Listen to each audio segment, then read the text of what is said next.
Hello everyone, বাঙালি হেসেলে আপনাদের সবাইকে স্বাগত। তো আজকে বানিয়ে নিচ্ছি আমি খাজা।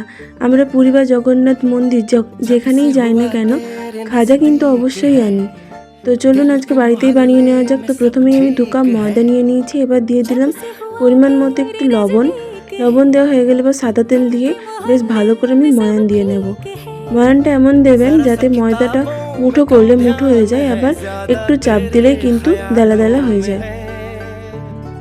বাস হয়ে গেছে। তো চলুন এবার একটু জল দিয়ে ময়ানটা মেখে নিই। অল্প অল্প জল দিয়ে একটা শক্ত করে আমি ডো রেডি করেছি। ডো আমার রেডি। তো চলুন এবার চিনির সিরাটা আমি বানিয়ে নিই। তো একটা কড়াই বসিয়ে ওতে 1.5 কাপ মতো চিনি দিয়েছিলাম, আর দিয়েছি 1 কাপ পরিমাণ জল। এবার ফুটে উঠলে ওতে আমি একটু ফুড কালার অ্যাড করেছি।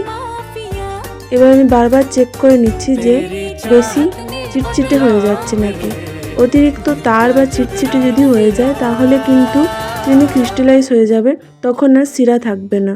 তো তাই আমি বারবার চেক করছি। তো দেখুন বেশ চটচটে ভাব একটা এসে গেছে। আবারও আমি একবার ফুটিয়ে নিয়ে দেখলাম যে চটচটে ভাবটা আসছে কিনা।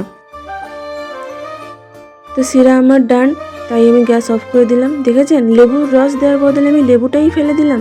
তো এবার দিয়ে দিলাম আমি লেবুর রস ম্যান্ডেটরি, বিকজ নাহলে চিনি কিন্তু ক্রিস্টালাইজ হয়ে যাবে। তো এবার আমি ডোটাকে বেশ ভালো করে থেসে নিয়ে ছোট ছোট লেচি কেটে নিচ্ছি।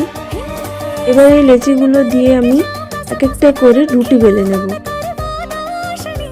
দেখুন ডোগুলো রেডি। তো এক একটা করে রুটি আমি বেলে নিচ্ছি। যেরকম আটার রুটি বা ময়দার রুটি হয় সেরকমই কিন্তু একটা একটা করে রুটি বেলে নিতে হবে। এক একটা রুটি বেলা হয়ে গেলে সাইডে রেখে দিচ্ছি। 4 থেকে 5টা রুটি আমাদের বেলে নিতে হবে।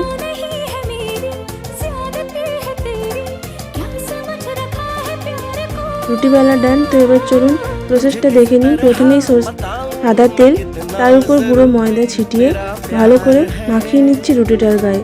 ওর উপরে আরেকটা রুটি দিয়ে এই সেম কাজটাই করব। সাদা তেল আর শুকনো ময়দা দিয়ে আবারও বেশ ভালো করে মাখিয়ে নেব। আবার একটা রুটি দিয়ে দেব। আবার এরকম লেয়ার আপ করে 4টে মতো রুটি দিয়ে আমি লেয়ার করেছিলাম। তারপর এরকম রোল করে নিয়েছি। এবার সাইডগুলো কেটে রেখে দিয়ে 1/2 ইঞ্চি করে আমি ছোট ছোট করে কেটে নিচ্ছি। দেখুন পুরো খাজার মতো দেখতে হয়েছে কিনা। লেয়ারগুলোও কিন্তু বেশ ভালো বোঝা যাচ্ছে। তো এবার এটা সোজা দিক দিয়ে নয়, উল্টো দিক বা পিঠের দিকে কিন্তু চাপ দিয়ে হালকা করে বেলনিটা প্রেস করে নেবেন। বেশি জোরে চাপ দেবেন না, তাহলে কিন্তু লেয়ারগুলো সব লেগে যাবে। দেখুন সবকটা আমি এইভাবেই করে নিয়েছি।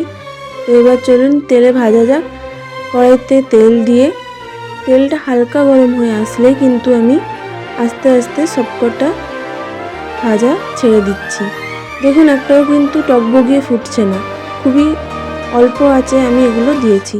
আর 10 মিনিট ধরে ভালো করে উল্টে পাল্টে আমি ভেজে নিয়েছি।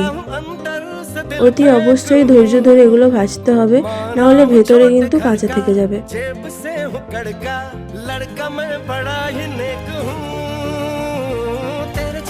খুবই আলতো হাতে আমি এক একটা করে উল্টে পাল্টে ভেজে নিচ্ছি।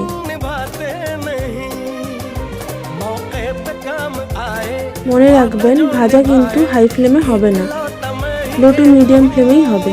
তো ভাজার ডান। এবার আমি তুলে সরাসরি চিনির সিরাতেই দিয়ে দিচ্ছি।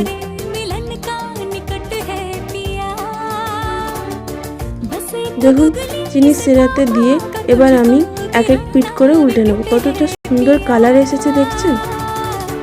এবার সবকটা ভাজা আমার রেডি। তো এবার আমি তুলে নিচ্ছি একটা সার্ভিং বলে। তো আমার ভিডিওগুলো ভালো লেগে থাকলে অবশ্যই লাইক, কমেন্ট, শেয়ার এবং হাইপ করতে ভুলবেন না। শেয়ারও করবেন। তো দেখুন খাজাগুলো কতটা ক্রিস্পি হয়েছে, একটা ভেঙে আপনাদের দেখাই। দেখেছেন কতটা ক্রিস্পি হয়েছে আর ভেতর থেকে কতটা জুসি।